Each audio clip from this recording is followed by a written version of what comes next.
Assalamu alaikum, I'm Aisha and you're watching Samaa News. Here are today's headlines. Jordan's King Abdullah II has reached Pakistan for a two-day official visit. He was warmly received by President Asif Ali Zardari and Prime Minister Shehbaz Sharif at Noor Khan Air Base. During the visit, the Jordanian king will hold important meetings with Pakistan's leadership, with discussions focused on strengthening political, economic, and cultural cooperation. Officials say the visit reflects the strong and long-standing ties between the two nations.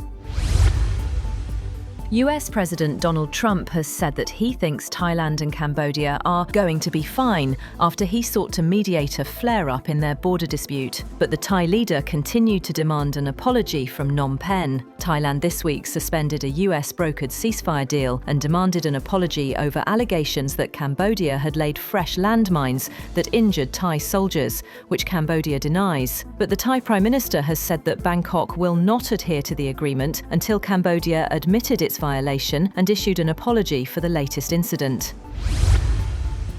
Trump has rolled back tariffs on more than 200 food products, including such staples as coffee, beef, bananas, and orange juice, in the face of growing angst among American consumers about the high cost of groceries. Democrats have won a string of victories in state and local elections in Virginia, New Jersey, and New York City, where growing voter concerns about affordability, including high food prices, were a key topic. The new exemptions mark a sharp reversal for Trump.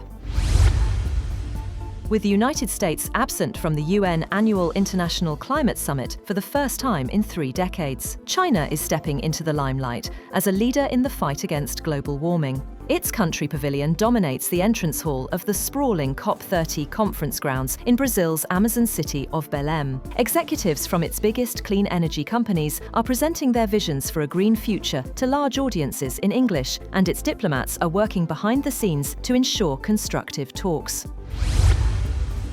The US International Trade Commission has announced a new proceeding to determine whether updated Apple Watches should face another import ban. This comes amid an ongoing patent dispute with medical technology company Masimo.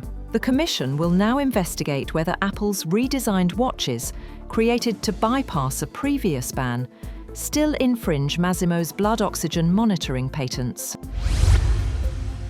The Democratic Republic of Congo and the M23 rebel group have signed in Qatar a framework agreement for a peace deal aimed at ending fighting in eastern Congo. The agreement was signed by representatives from both sides in a ceremony in the Qatari capital Doha. M23, in the latest of a string of actions supported by neighbouring Rwanda, seized Goma, eastern Congo's largest city, in January and went on to make gains across North Kivu and South Kivu provinces.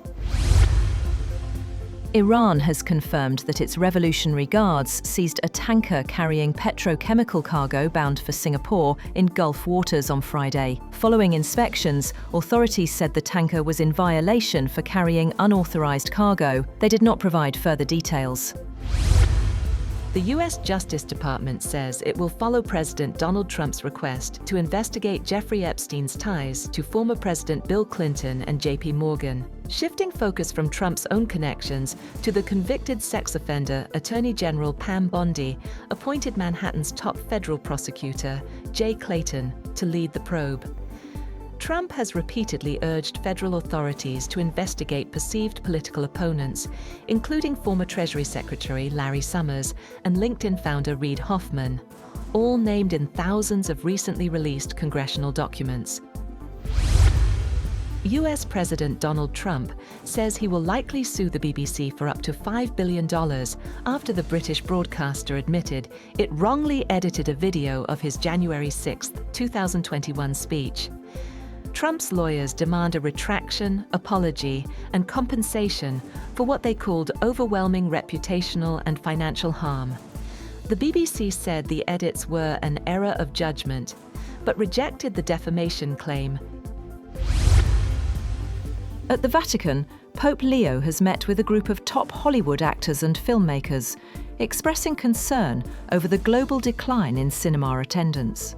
He says movie theatres are struggling to survive and urged greater efforts to preserve the shared cultural experience of watching films on the big screen. Among the attendees were prominent stars including Cate Blanchett, Monica Bellucci, Chris Pine, and Oscar-winning director Spike Lee.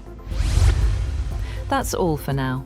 For more updates, visit www.samaa.tv. Thank you for watching Samaa News.